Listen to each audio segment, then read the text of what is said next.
আপনি শুরুর থেকে একটি কথা বলছিলেন যে আপনারা যেখানে যাচ্ছেন হয়তো জুলাই গণঅভ্যুত্থানের কোনো শহীদদের বাড়ি যাচ্ছেন, সেখানে আপনারা গেলে হাজার হাজার মানুষ হয়ে যাচ্ছে, সেখানে একটি ছোটখাটো সমাবেশের মতো আয়োজন হয়ে যাচ্ছে, মানে সব ছোটখাটো না, খুব বিশাল বিশাল সমাবেশ, বিশাল বিশাল মানুষের উপস্থিতি হয়ে যাচ্ছে। মানে সব মিলিয়ে যে আগামীর যে ভোট, সেই ভোটের জন্য জামাত বেশ ভালো একটি শক্ত অবস্থানে রয়েছে বলে আপনি দাবি করছেন। আমরা সেটি গণমাধ্যমে দাবি করছি না, মাঠ দেখে মনে হয়, মাঠ দেখে সে মনে হচ্ছে, আমরা বিভিন্ন গণমাধ্যমে সেই ছবিগুলো বা ভিডিওগুলো দেখছি, সব মিলিয়ে একটি ভালো অবস্থানে রয়েছেন আপনারা। তো আপনার কি মনে হয় না, বা যারা জামাতের শুভাকাঙ্ক্ষী বাংলাদেশের বুদ্ধিজীবী বা লেখক, তারাও কিন্তু অনেকেই বলছেন যে ৭১ যে প্রসঙ্গটি, এটি খোলাসা করার এই মুহূর্তে সবচেয়ে জামাতের কাছে খুব ভালো একটি সময়, কারণ জামাত এই মুহূর্তে বাংলাদেশে একটি খুব ভালো অবস্থানে রয়েছে। বিশেষ করে আপনাদের আমিরের যে বক্তব্য, এটি মানুষ খুব ভালোভাবে গ্রহণ করছে, আপনাদের কথা গ্রহণ করছে। তো জামাত এই সুযোগটি কাজে লাগাবে কিনা? ধন্যবাদ। দেখুন, আপনি যে প্রসঙ্গটা তুলেছেন, এই প্রসঙ্গে অনেকেই মাঝে মাঝে কথা বলেন, নতুন করে আনেন। এটা আলটিমেটলি মাঝে মাঝে আনেন, এই সুযোগটা আপনারা না, মানে একটা মীমাংসিত বিষয়কে স্বাধীনতার ৫৩ বছর পর অনেকে এক একটা ইস্যু হলেই জিনিসটাকে নিয়ে আসেন। তো যাই হোক, 71-এ স্বাধীনতা যুদ্ধের সময় আমরা তো তখন ছোট, এই আমাদের বর্তমান আমিরে জামাত, আমি তো ক্লাস 8-এর ছাত্র তখন। রাজনীতি করি না, কোনো দল বুঝি না, জানি দেশে একটা যুদ্ধ হচ্ছে। আমাদের এখনকার জেনারেশন ওই সময়ের জামাত ইসলামীর সাথে তো আমরা সম্পৃক্ত ছিলাম না।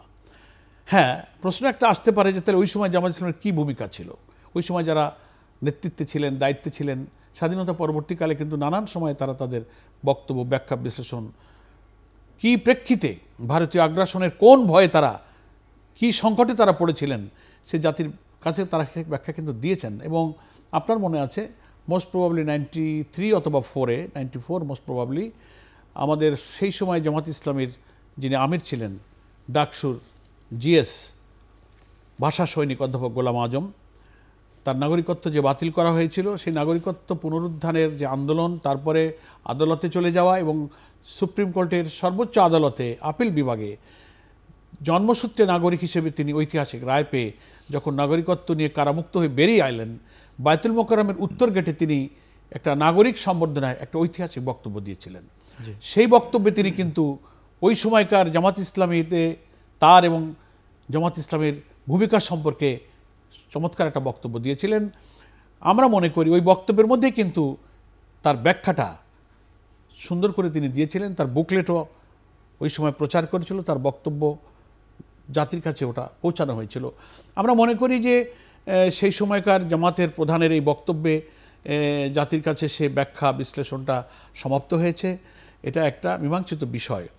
হ্যাঁ, এখন অনেকে আবার কথা বলেন, এখন একটা ভালো সময় যাচ্ছে, আপনারা কিছু বলেন, ইতিবাচকভাবে বলা হয়, যারা বলেন যে এখন এটি ইতিবাচকভাবে মীমাংসা করা যায় কিনা। আমরা এই কথাগুলোকে শুনছি, আমরা যদি দেখি যে না, আমাদের আরও কিছু কথা বলতে হবে, তো প্রয়োজনে আমরা চিন্তা করছি, পরিস্থিতির সময় আছে, কিছু বলতে হলে আমরা আরও কথা, এই প্রজন্মে আমরা জামাত ইসলামের কি বক্তব্য এটা আমরা যদি মনে করি তা আমরা বলবো, অসুবিধা নেই। মানে এমনটি মনে হয় কিনা, যেমন আপনি বলছেন যে আপনি মুক্তিযুদ্ধের সময় মানে ছোট ছিলেন, হ্যাঁ, রাজনীতি করতেন না, মানে কিন্তু সেই জামাতের যে গ্লানিটা বা যে সেটি আপনাকেও টানতে হচ্ছে, আপনাকে প্রশ্ন উত্তর দিতে হচ্ছে, অন্যদের দিতে হচ্ছে, তবে এটি পুরোপুরি না, এটা টানতে হচ্ছে না। আর এ ব্যাপারে ওই যে আমি বলেছি যে আমাদের সেই সময়কার আমির জামাতের বক্তব্য এসেছে, আপনারা হয়তো দেখেছেন। আর আমি তো আবার বললাম যে মাঝে মাঝে কোনো পলিটিক্যাল কারণে প্রসঙ্গটা অনেকে নিয়ে আসেন, তো আমরা শুনছি।